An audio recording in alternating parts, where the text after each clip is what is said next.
Hola, buen día. Buen día, ingeniero.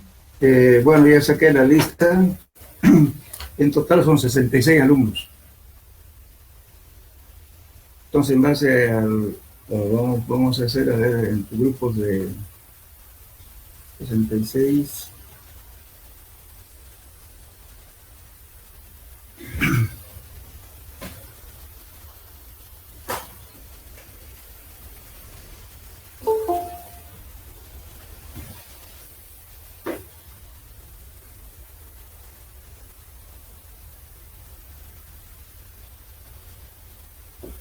Haremos grupos de 6, por favor.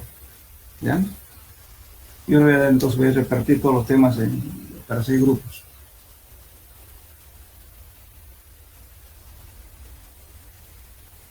¿Hola, me escuchan?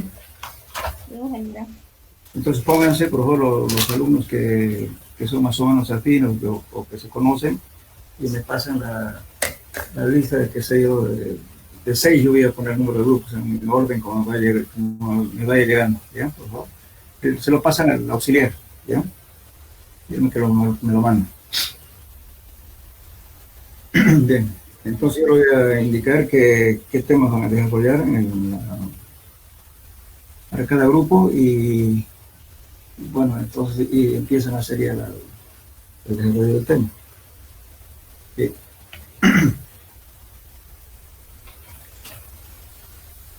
A ver, con todos los que están presentes vamos a tomar asistencia, por favor.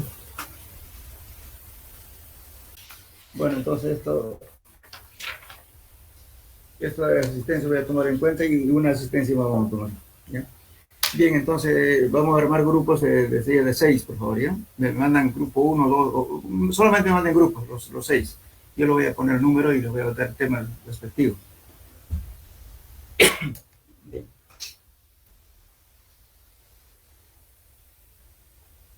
Bueno, en la anterior clase estábamos avanzando sobre empujes, los voy a dar, en realidad de todos estos ensayos, perdón, los métodos que vamos a ver son netamente gráficos y por tanto, ¿no es cierto?, está la indicación, ¿no es cierto?, haciendo una gráfica ustedes tienen que seguir justamente qué rayas van a ir colocando, ¿no es cierto?, para armar justamente, lo que percibimos es encontrar justamente este triángulo.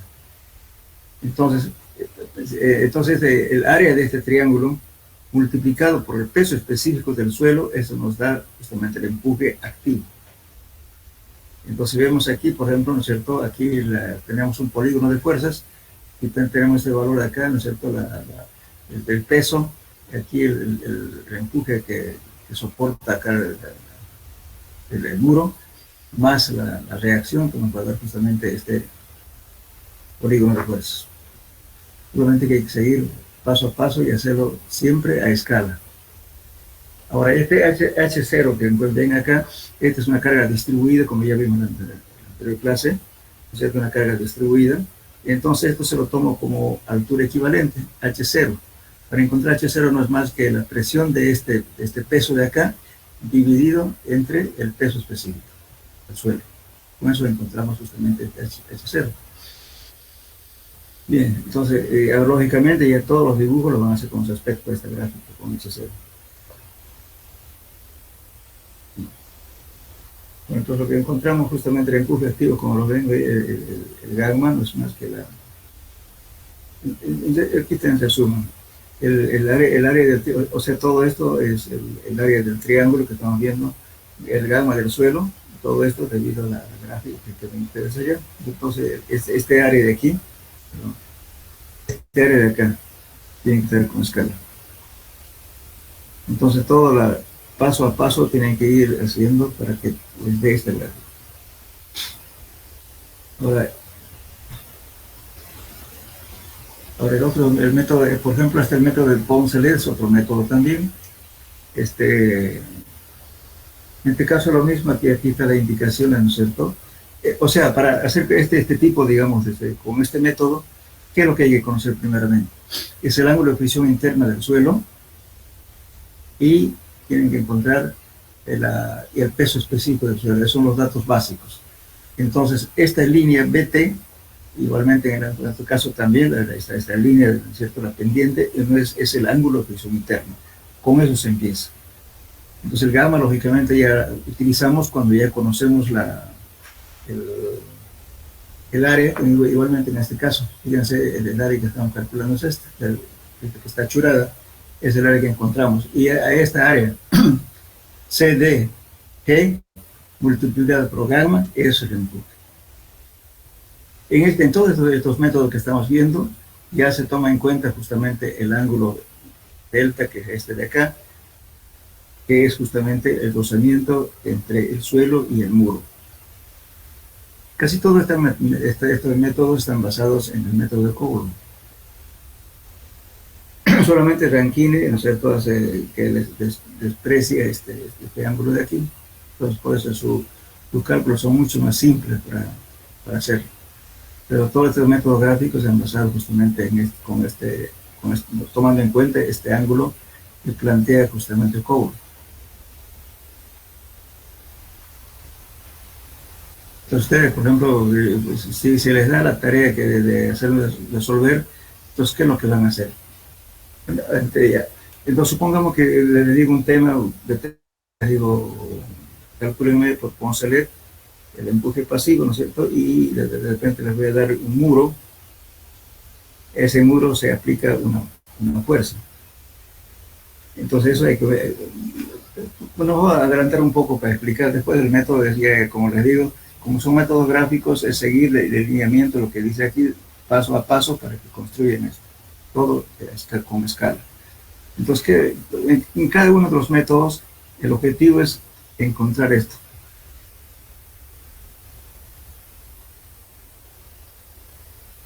Bueno, aquí. O sea, cuando encontramos un empuje, vamos a aplicar acá una fuerza. Es un empuje activo. Aquí veamos mejor.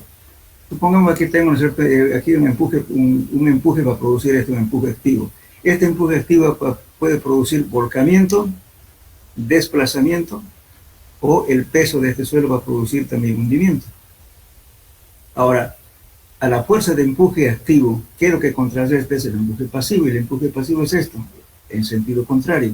Entonces esto va a contrarrestar al empuje pasivo.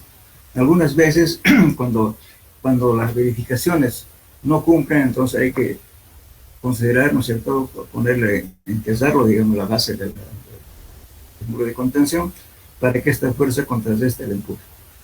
Y se hace cuando ya no cumple la estabilidad.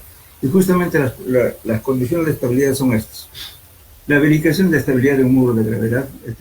El muro de gravedad es esto. Un muro de gravedad generalmente se hace con piedra, con hormigón, pues especialmente cuando hay materiales abundantes de piedras. Ahora, si no, habrá que hacer hormigón. Hay varios tipos de hormigones, perdón, de muros. Por ejemplo, cuando ustedes hagan su problema, ¿no es cierto?, por favor, es importante que al inicio me pongan cuántos tipos de muros de contención hay. Hay muros cantilever, ¿no?, hay otros muros que de gravedad. Bueno, generalmente hay varios tipos de muros. Lógicamente, las alturas de estos muros también no son infinitas, ¿no? Sino que están limitados. Entonces, entonces, por ejemplo, acá es un muro de gravedad, es un muro que está hecho de mampostería y de piedra. Puede ser así, entonces este empuje que produce aquí. Ahora, o también podemos hacerlo así. Es que, por ejemplo, ¿qué está haciendo? El suelo que está sobre este muro está ayudando a soportar los empujes.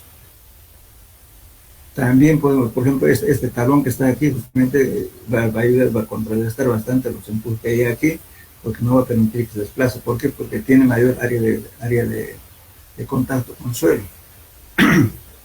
A veces también se ponen dentellones.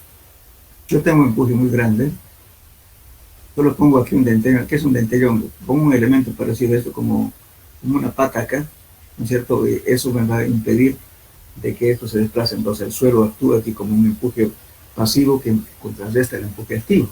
Eso depende ya de las condiciones, ¿no es cierto?, en que uno calcula. Si no da, digamos, la estabilidad, no cumple con las condiciones de estabilidad, entonces hay que recurrir a algunos enmiendas, digamos así, para poder solucionar. Ahora, si este peso fuera muy pesado, este suelo de aquí no va a aguantar el peso de esto, entonces es justamente también la verificación vamos a hacer eso, que este peso no tiene que exceder a la tensión admisible del suelo, cuánto me aguanta el suelo.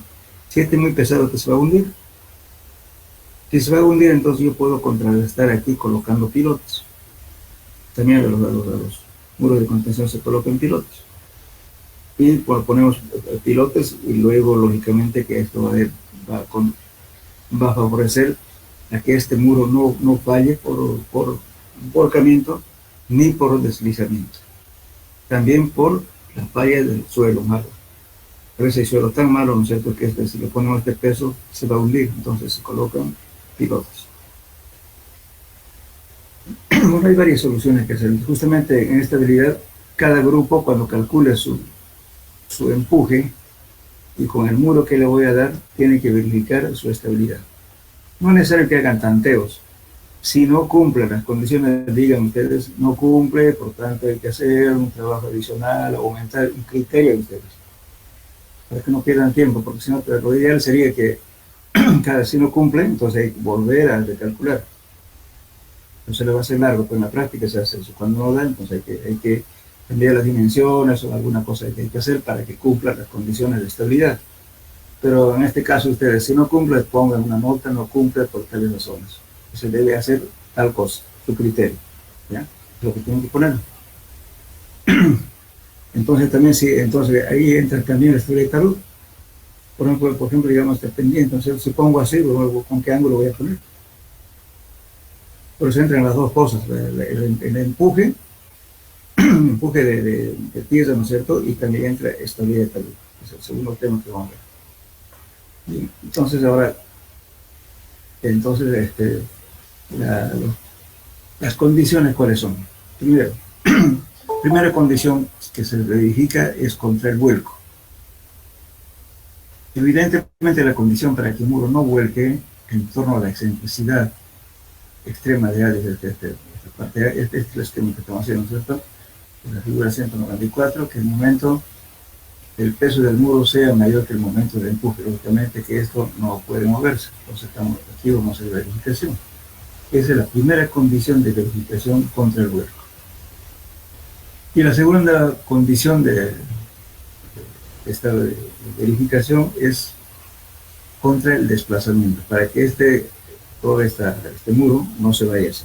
El vuelco es porque si hay una fuerza, puede volcarlo, ¿no? La primera condición. La segunda condición es justamente contra el desplazamiento. Pues aquí estamos, aquí está, ¿no es cierto? Aquí tenemos el empuje pasivo, dice, despreciándose la contribución del empuje pasivo, y que es un favor de la seguridad. Esta condición será el circulache por lo menos. O sea, tenemos que calcular, tiene que ser 15.5 multiplicado por la altura, ¿no es cierto? Eso va a ser igual a la carga vertical por tangente de phi. Este phi será la función interna. que es la condición que mínimo que tiene que cumplir. Entonces, siendo así el ángulo de la fricción entre el muro y el suelo, lo cual puede ser tomado por orden de 30 grados. Si solo es arena gruesa, pura de aproximadamente 25. Bueno, entonces, bueno, la tercera condición es esta. Tercera condición es contra la ruptura y deformación excesiva de la fundación.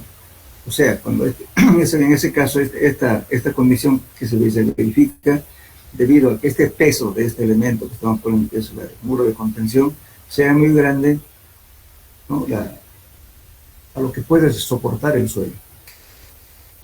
Entonces, si el suelo se hunde, se puede hacer varias mejoras. Si es muy pesado, entonces podemos, lógicamente eso ya las enmiendas que se hacen cuando no da. En este caso, cuando ustedes van a verificar, si no dan, da, simplemente dicen no da, y por tanto hay que hacer, ensanchar, qué sé yo, la base, o de repente lo van a colocar pilotes.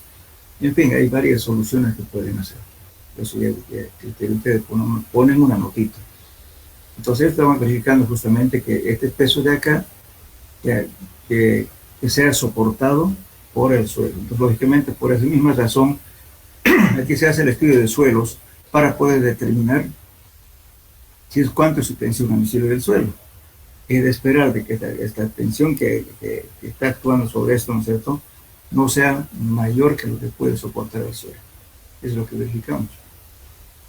Ahora, si no da, entonces hay que ver, como les repito, tal vez aumentando el área de la fundación, puede ser uno, otro será transfiriendo las cargas, ¿no es cierto?, hacia el interior del suelo a otro estrato más firme, ya depende de la solución que se puede ver en el lugar. Bueno, y la cuarta condición es esta. Cuarta condición, seguridad contra la ruptura del conjunto muro-suelo. Pero supongan justamente aquí van a calcular ustedes con estabilidad talurosa. Me pongo tengo una pendiente, me pongo cualquier método, ya sea por método, digamos, qué sé yo, de Bishop, o método de las ovelas, varios métodos que hay. Entonces van a verificar si este plano de ruptura, ¿no es cierto?, si se está pasando por debajo o si está pasando por acá.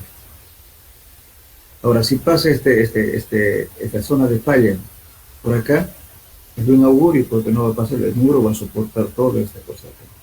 En cambio, si esto pasa por debajo, esto se desplaza todo.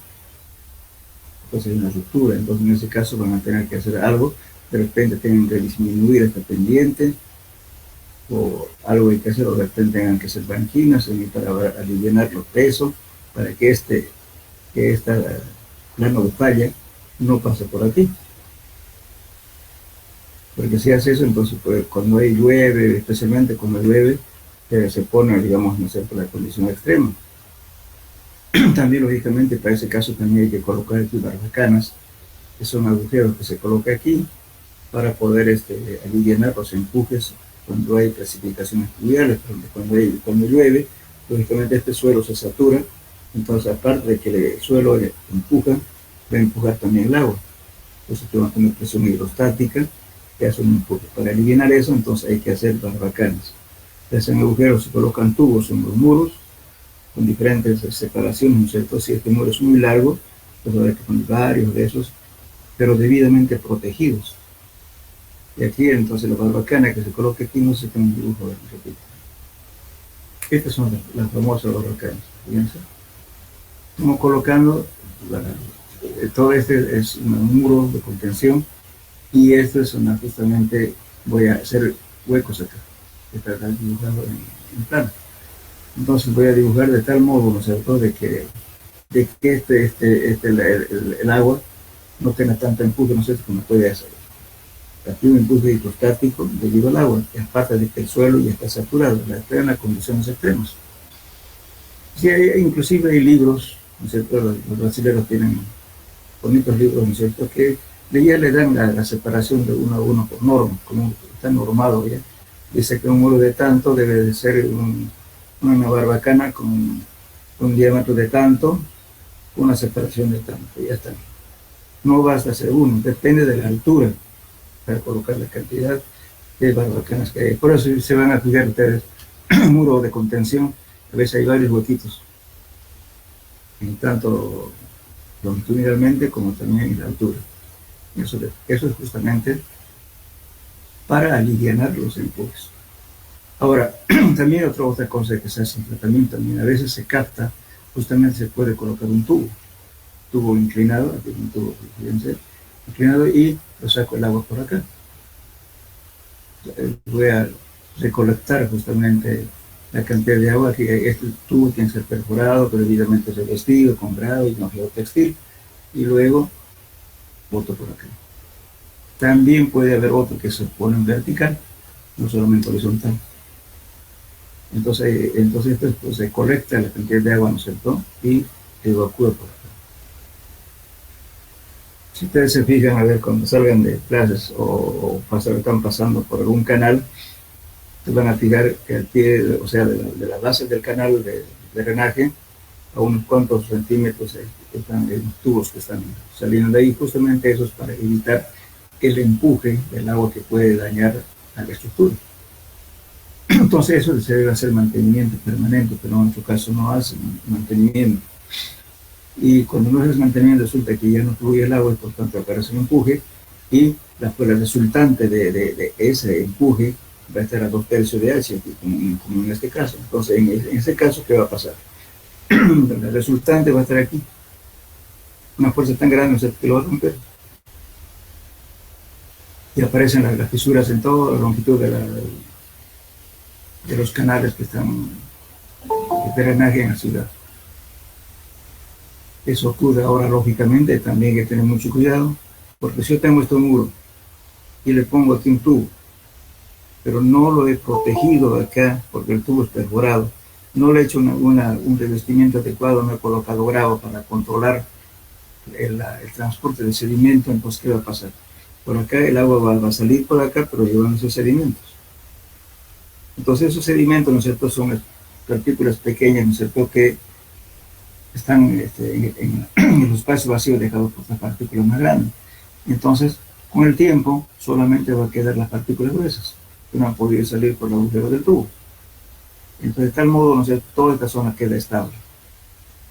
Algunas veces, inclusive, si ustedes se fijan, en algunos canales, por ejemplo, el canal que estaba, Canal Chivatos 1, y el otro por la canal Avenida Bolivia, se llama, está yendo hacia los López, en varios canales. Entonces, inclusive hay vacíos por acá, que inclusive los niños entran a jugar por aquí.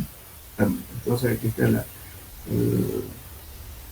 con el canal, pero el suelo está con derrumbe, entonces ahí circula aquí, entran a jugar los niños. Bueno, ahora están reponiendo y están haciendo de nuevo, no sé qué, todo esto. Esto se debe justamente por un mal control de drenaje. Todo eso hay que colocarlo adecuadamente y hacer siempre un mantenimiento preventivo, cosa que a veces la alcaldía no hace. O la misma gente a veces lo taponea a propósito. Entonces esto produce una falla en los muros de contención. Bueno, en fin, hay diferentes sistemas de solucionar esto cuando hay que tener muy en cuenta siempre. A otra cosa no olvidaba decir. Cuando se da una pendiente, supongamos en este caso, lógicamente que si esta es una ladera bastante larga, entonces, además, cuando llueve, ¿no es cierto?, entonces, ¿qué va a pasar? Va a venir el agua a tal velocidad, ¿no es cierto?, y va a erosionar esto, y además va a pasar el agua por aquí. Imagínense ustedes, si yo tuviera aquí tanques de combustible o una planchada, como llamamos nosotros. La planchada es una explanada en donde colocan, por ejemplo, en los campos petroleros colocan tanques de combustible, de gas, tuberías, un montón de cosas que son tremendamente peligrosos. Entonces, si este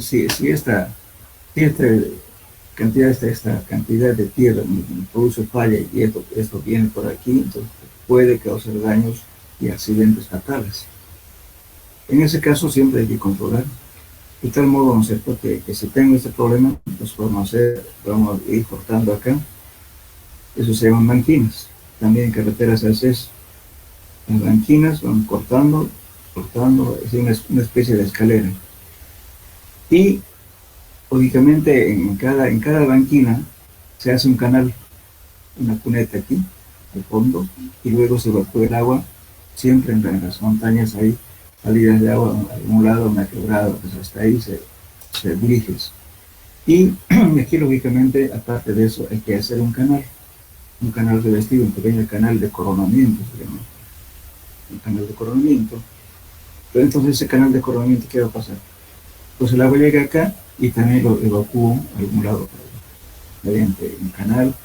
Se puede colocar una tubería, lo que sea, pero tengo que drenar de tal modo que aquí nunca me esté pasando acá y me esté perjudicando lo que hay aquí. Porque acá puede haber obras, digamos, de mucha importancia. Eso hay que tener mucho cuidado en el diseño y en las fallas que puede producir esto. Lógicamente esto siempre hay que tratar de mantener, nunca hay que dejarlo sin protección. Cuando tenemos ese tipo de cosas, hay que, si no hay árboles o no hay plantas, entonces hay que sembrar gramíneas. Las gramíneas son plantas locales que se adecúen bien, o en sus defectos se colocan tepes. Los tepes, ¿conocen tepes, jóvenes? ¿Saben de qué hablo? ¿Qué es un tepe? Involuntario, ¿eh? ¿Perdón? Si no saben, díganme porque les explico. ¿Qué es un tepe? Un pedazo de grama. Exactamente. Lo que venden las plantas, por ejemplo, ¿no es cierto? En el mercado se va a fijar, hay unos rollos, ¿no es cierto?, de plantas que le sacan un cuadrado. Entonces esa cosa se va plantando para que con el tiempo, ¿no es cierto?, se produzca ¿cómo se llama? Se expanda más y bueno, que cubra todo eso. Entonces eso evita la erosión del suelo. Y si no hay eso, entonces también se pueden hacer con geoceldas. Las geoceldas son igual que los cubitos de hielo, más o menos así. Entonces colocan eso de plástico, y luego se colocan un suelo vegetal y encima se siembra las semillas que se adecuan al lugar. Con el tiempo entonces nacen las plantas, los plantines, y luego van a ir creciendo los raíces y todo se controla justamente la erosión que va a haber. Dos tipos de erosiones, uno que es erosión eólica, otra es erosión fluvial.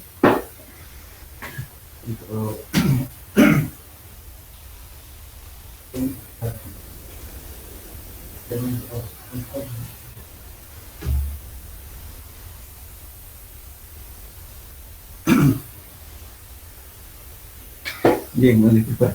Entonces, eso ya se hace protección. Algunas veces también, cuando ustedes viajen a Camiri, en algunos lugares van a ver a partir de Abapó, hay unos palitos clavados acá. Algunos se han deshecho todavía. En algunas partes hay eso. Entonces, ¿qué pasa? Esos palitos que se colocan justamente fue con la intención de que se junten sedimentos, ¿no es cierto?, y materia orgánica, y crezcan las plantas. En algunas partes ha funcionado bien.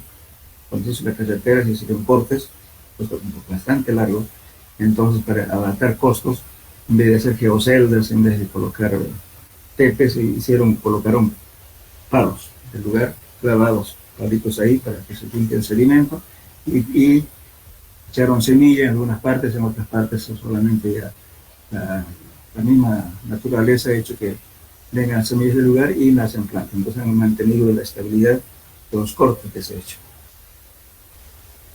Pues mucho depende, digamos, de la facilidad y también de la disponibilidad de dinero, por más que todo.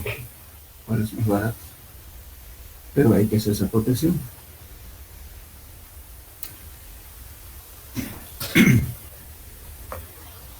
Especialmente en las planchadas hay que tener mucho cuidado porque las planchadas, especialmente en el área petrolera, es bastante peligroso.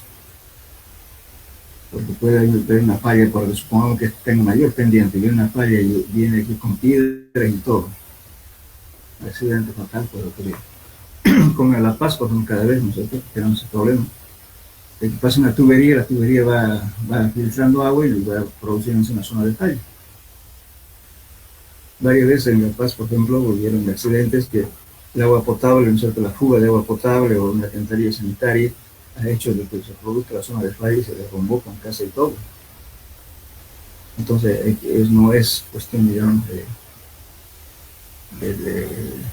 no tomar en cuenta. Y no solamente estas cosas vamos a ver en planchadas, sino, por ejemplo, cuando hacemos un camino de montaña, ustedes van a ver bastantes gaviones de todas formas, algunos gaviones volcados por este lado, otros volcados a este lado.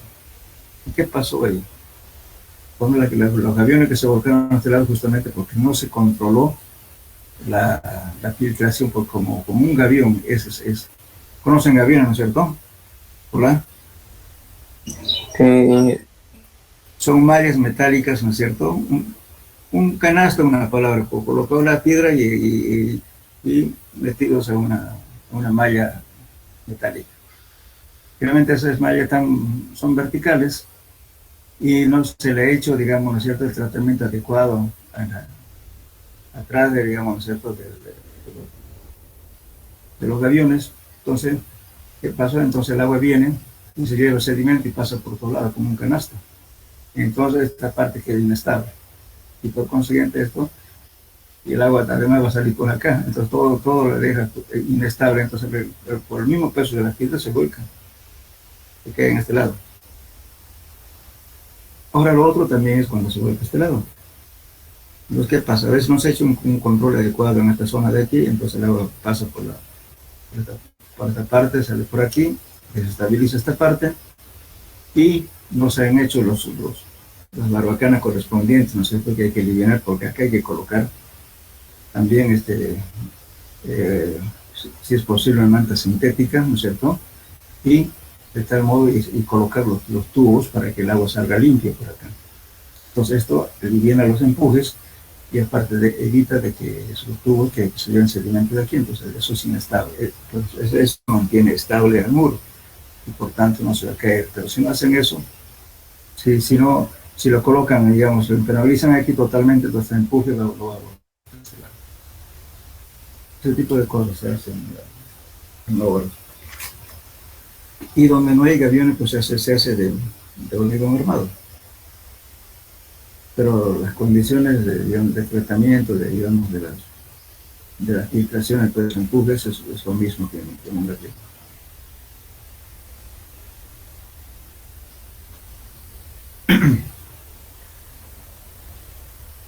Bien, aquí por ejemplo podemos ver el caso de un puente, por ejemplo.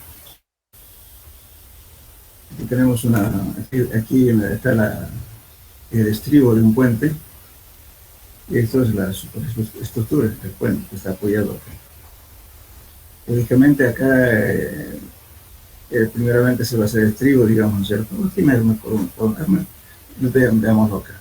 Entonces, ¿qué pasa, no es cierto? Todo esto es la piedra que vamos a ir haciendo el acceso hacia el puente. Muchas veces la carretera viene un poco más abajo, pero hay que subir hacia el puente para pasar. Y lógicamente aquí también hay que aliviar estos empujes, que aquí no se ha dibujado. Aquí también se hacen barbacanas, aquí. Y esto tiene que estar bien compactado. Normalmente cuando no se compacta, como generalmente la carretera está con máquinas grandes, llega hasta una cierta parte, pero queda una parte que no está llenado. Y eso no se hace con equipos de compactación pequeños, no se controla bien. Entonces, ¿qué pasa? A la larga, por ejemplo, ¿no es cierto? Supongamos que sea la carretera que yendo así, pero sin embargo, con el tiempo se va a hundir esta partecita de acá. Entonces el vehículo viene y pega un brinco, a veces se llegan, colocan planchas, en fin, pero eso no es más que falta de una adecuada compactación con equipos pequeños, porque en ocasiones es incómodo trabajar, no podemos meter un equipo grande, entonces a veces hasta los manuales hacen eso, pero hay que hacerlo. Si se compacta con equipamiento pequeño, hay que tratar de que las capas de compactación tienen que ser menor, entre 10 a 15 centímetros lo máximo, para ir compactando adecuadamente. Y lógicamente el tratamiento que se hace también acá del drenaje tiene que ser adecuado. También justamente en la parte lateral, el acceso al puente, se coloca también protección para que no haya erosión. Seguramente todos deben conocer el Tailón, sobre el puente Tailán, ¿cierto? Hola. Hola, ¿me escuchan? Sí, ingeniero. Ya, fíjense. Ustedes pasan puente Payless, hay una curva de un terraplén alto.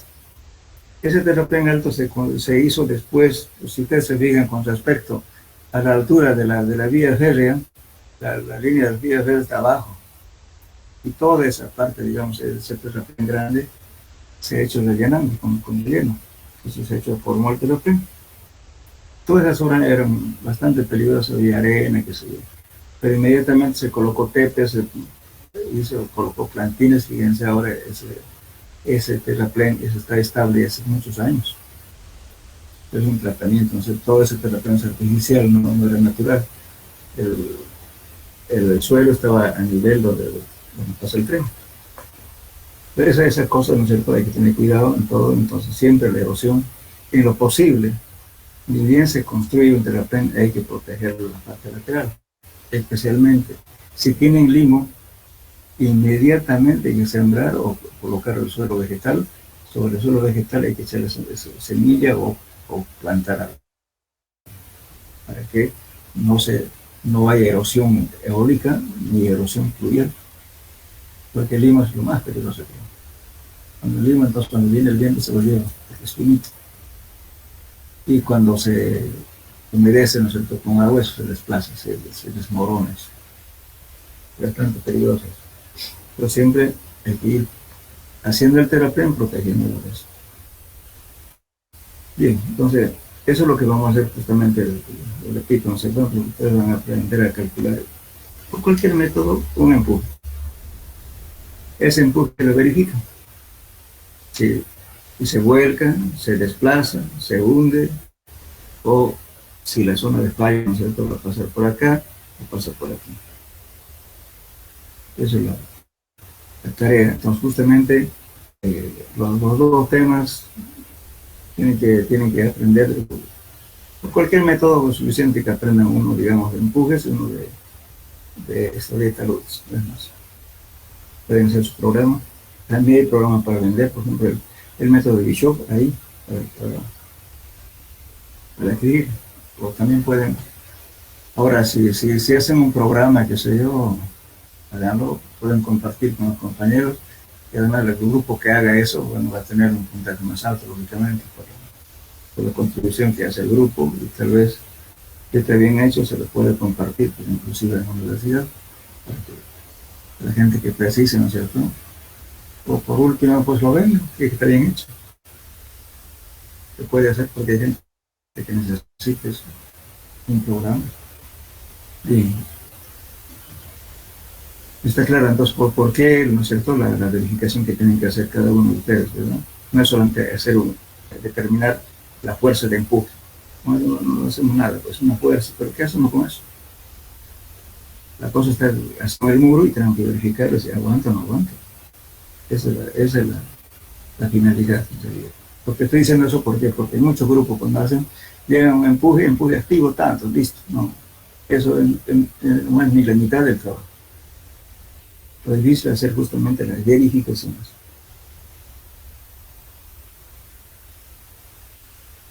Bien, entonces cada grupo tiene que hacer las verificaciones, por favor.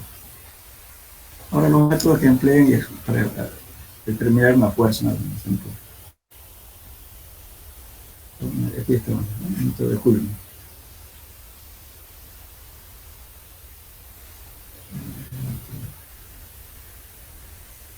Bueno, aquí ya lo vimos en el método. Aquí está este de Poncelet, también hay un método gráfico, que es calcular simplemente este área para obtener un empuje. Pero ese empuje, si yo tengo un muro, Lógicamente, este no siempre va a estar con el muro de esta forma, de repente es vertical. Lo único por eso hay que ver cuál de los métodos se aplican de forma más fácil.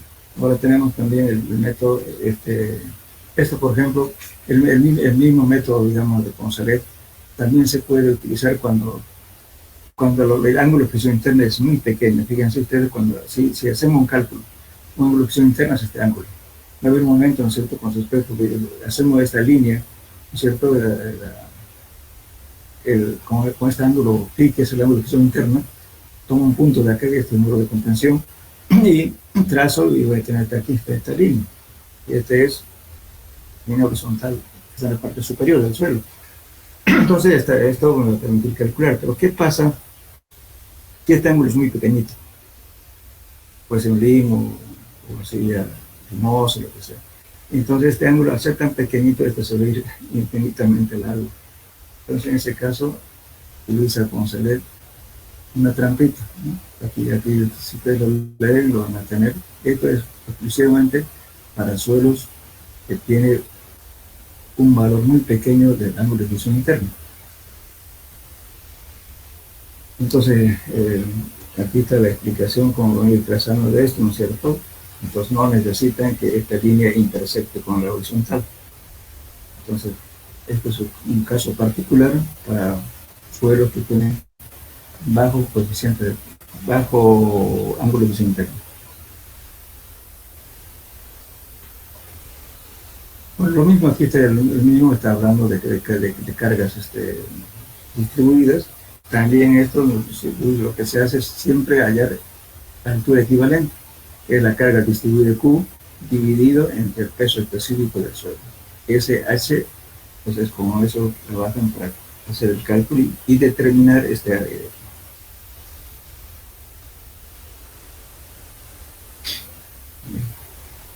Igualmente aquí. Aquí para la determinación de los empujes pasivos, aquí en este caso estamos hablando de empujes activos, y para conseguir los empujes pasivos hacemos la figura al revés, volcada. Como ven acá, esta línea que tiene que ir, supongamos que sea la horizontal acá, era un ángulo de presión interna aquí, pero en este caso que estamos haciendo en cuenta, estamos tomando otro ángulo acá y le estamos subiendo. Entonces estamos tomando en cuenta que la horizontal pasa por aquí.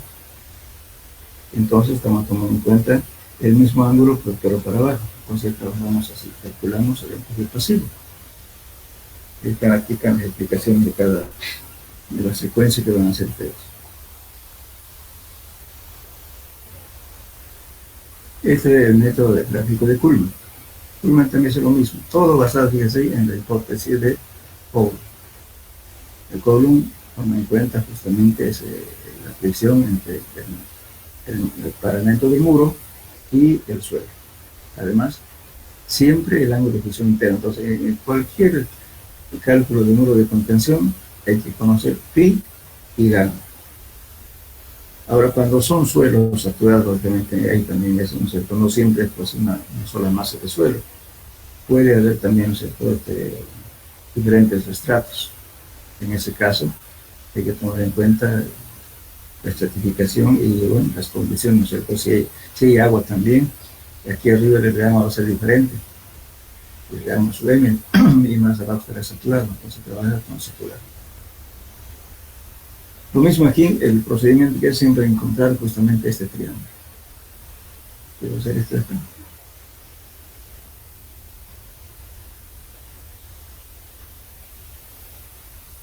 Bueno, este es para, fíjense, la misma gráfica, pero considerando justamente las cargas distribuidas. Lo mismo aquí lo que hace es encontrar siempre H sub 0. Entonces está las explicaciones acá, y también aquí, esto para carga, con una carga puntual. Ven aquí, entonces la gráfica va a ser como esto. Entonces esta línea que ven aquí, esta se llama línea de Kuhlmann. Es lo que en serio que tienen que encontrar este valor. Entonces la tangente de esto, este va a ser este punto que van a encontrar ustedes, ese va a ser el empuje activo máximo. Igual aquí, y van a encontrar justamente este punto de acá, de A, E, Entonces este es el valor del empuje activo máximo.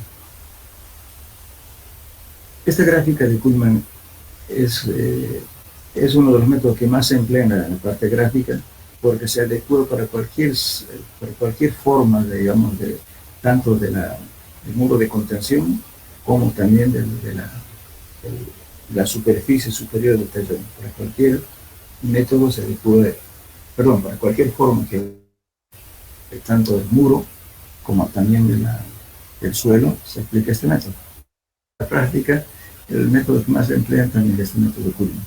Lógicamente que ahora, como tienen un programa de AutoCAD, pueden hacer fácilmente. Realmente,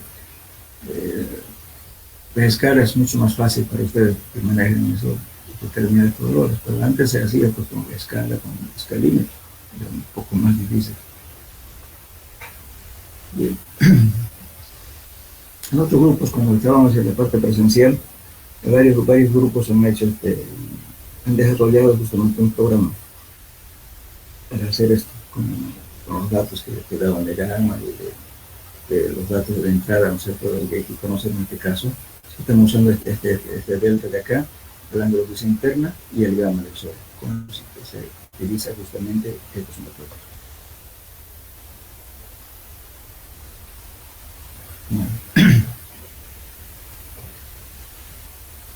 Este método justamente para calcular el empuje pasivo. Fíjense aquí esta pendiente que acá, este phi, en vez de que sea para arriba, está para abajo. Para el empuje activo, esta línea, ¿no es cierto?, DT, está para arriba. En cambio, para el empuje pasivo, viene para abajo. Con el mismo ángulo de phi, pero en sentido. Y se hace el procedimiento lo mismo, encontramos la línea de Kuhlmann, y eso nos da justamente el empuje pasivo.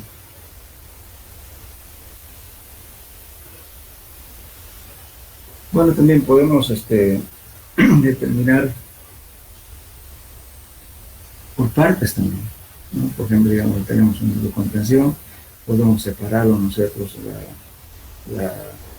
esto en alturas conocidas, como en este caso, por ejemplo, tenemos este muro de contención, que es la misma figura de esto, pero ve aquí, esta altura la hemos dividido en 4 partes. Entonces podemos ir calculando por partes, ¿no?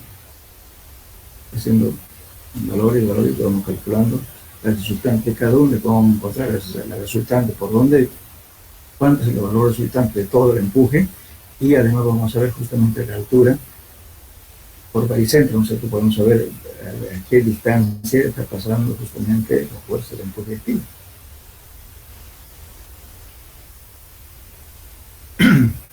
Un motivo, ¿no? Aquí estrato en cierto de diferentes estratos con diferentes valores, y hay muchas también podemos hacer por el sistema. Ahora, para hacer los cohesivos, la primera teoría de Coulomb, también podemos hacer por este método. Yo les voy a dar un método conocido, donde se puede también superficie curva, como este también podemos hacer por este método. Les voy a tratar de dar los métodos que más empleamos, ¿sabes? Para que no... Hay algunas cosas que ya son poco usuales.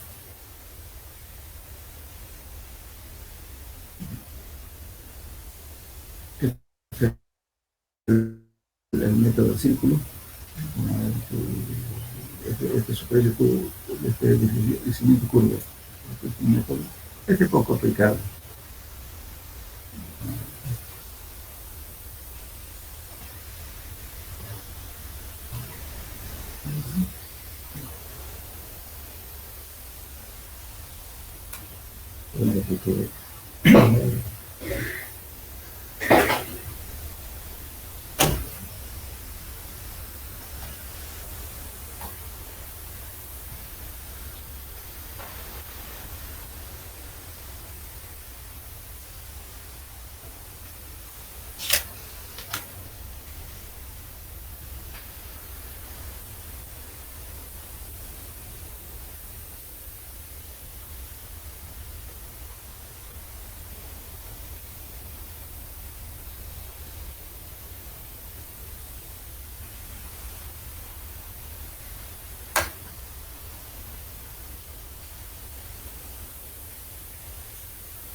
Este método es el superficie dice, tiene esto, y quita el desarrollo de este método.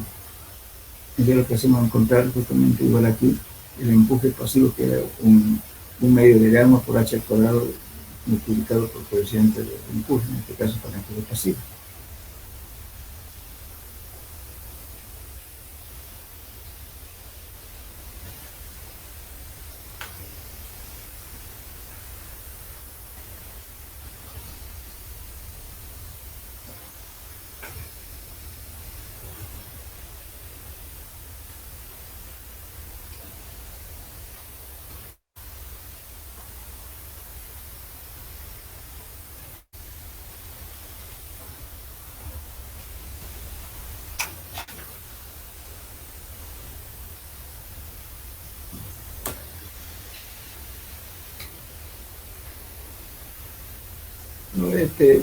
Este método,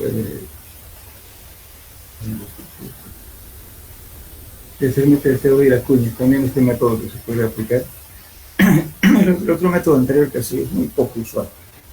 Bueno, este método sería lo mismo, ¿no es cierto? Obedece el radio que tienen que utilizar aquí es de R sub 0, por pi la velocidad interna por tangente de pi.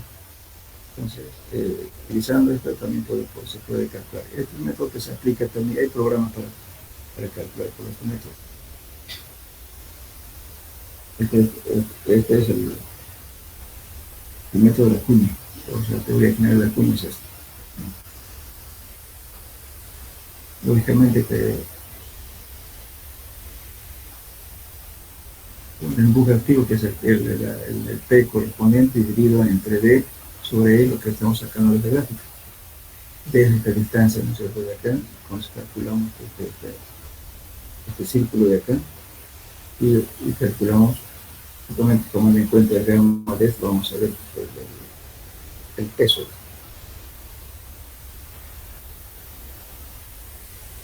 Entonces, D, por ejemplo, son distancias, ¿cierto?, D y E son distancias del punto O. O sea, aquí también el punto O tenemos de aquí, son la distancia de esto. Calculamos de esta distancia aquí.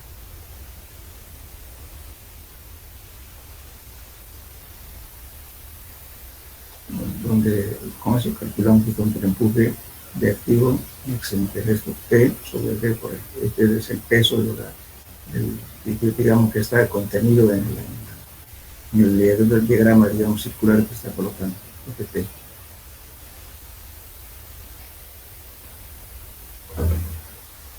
Bueno, ahora en el año 1966, eso de las técnicas de tierra armada, no sé si conocen ustedes, eso fue desarrollado por un francés, Vidal, que consiste en reforzar el tierra con balas de acero. Justamente en este caso, ¿no es cierto?, lo que se hace, normalmente ustedes van a ver, se están usando ahorita en los accesos, por ejemplo, de los taludes que suben, por ejemplo, a un puente. Pues lo que se hace justamente es en la subida se coloca armadura metálica, que ayuda justamente la estabilidad del suelo. También cuando hay fallas, digamos, geológicas, también se va compactando el suelo y se va colocando armadura, igual que en hormigón, se va colocando justamente las mallas de acero y se va colocando piel y se va compactando y se va armado. Eso tenemos con ese, si ustedes van a Vapor, el puente de Vapor está justamente, se utilizó la piedra armada para que es la tren de acceso al puente. Hay un ejemplo.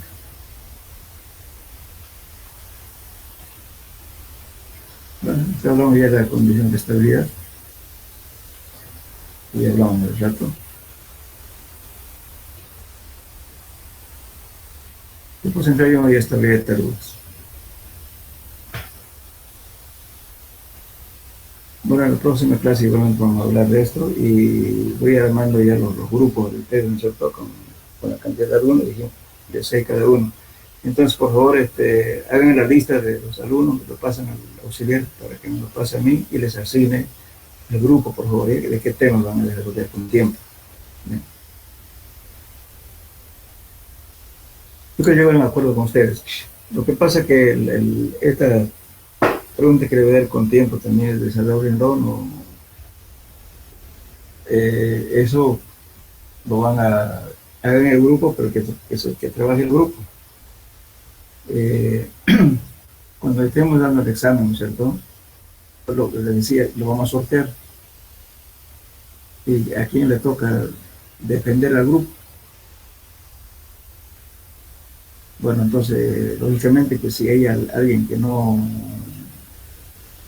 si no ha participado en lo posible de curarlo, pues no, pues les va a hacer quedar mal y les va a bajar nota. Todos tienen que participar para que estén en la igualdad de condiciones para defender.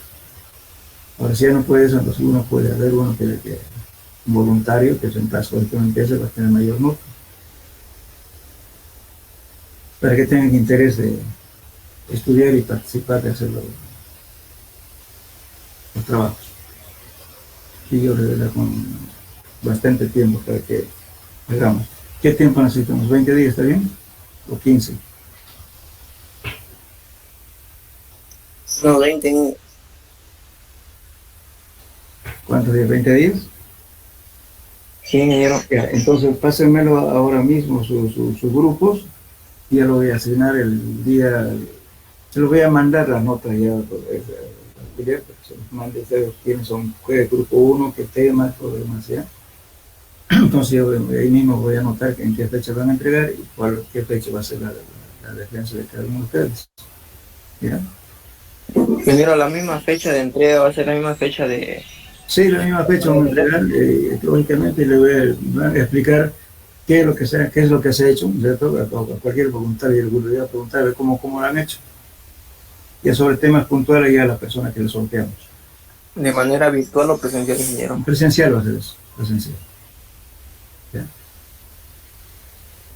Igual que el examen, o sea, presencial también. ¿Ya? Bien, en eso quedamos entonces, jóvenes.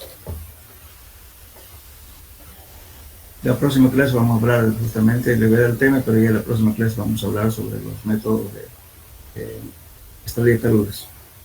Hay clases todavía, pero yo ya le voy a ir dando ya con anticipación a los temas. ¿Ya?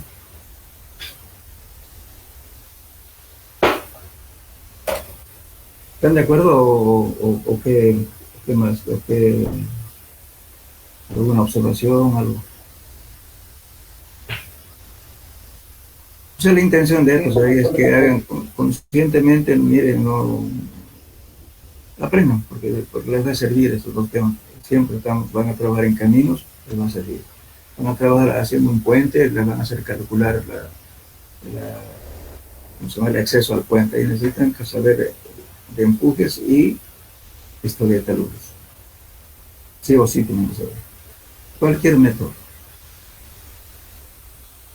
Eso es lo importante. Por eso lo que están haciendo, guárdenselo, porque les va a servir, pero háganlo bien, conscientemente, lo que trabajen en grupo. Haciendo uno aprende. Y guárdenlo ya estas cosas que les va a servir para cualquier emergencia. En todo, pues si van al camino, si trabajan en caminos de montaña, peor, pero porque en cada rato van a calcular eso, porque hay cortes, qué sé yo, hay que hacer de aviones, en caminos de montaña se utiliza bastante. También carreteras, fíjense, ustedes apenas no después nomás les da a amontonar tierra y listo, tiene que estar calculado, ¿verdad? El ángulo que le va a dar al talud. Por eso es importante que aprendan cualquier método que lo aprendan. Bueno, eso quedamos entonces, jóvenes. Nos vemos el día lunes, ¿ya? Vamos a hablar, vamos a entrar el primer tema de historia de taludes. Bueno, quedamos entonces hagan su grupo, porque me lo pasan por favor, para ya darles con tiempo, asignarle el tema, por favor, a cada grupo. Bueno, hasta luego entonces, quedamos el lunes. Hasta luego. Y hasta luego.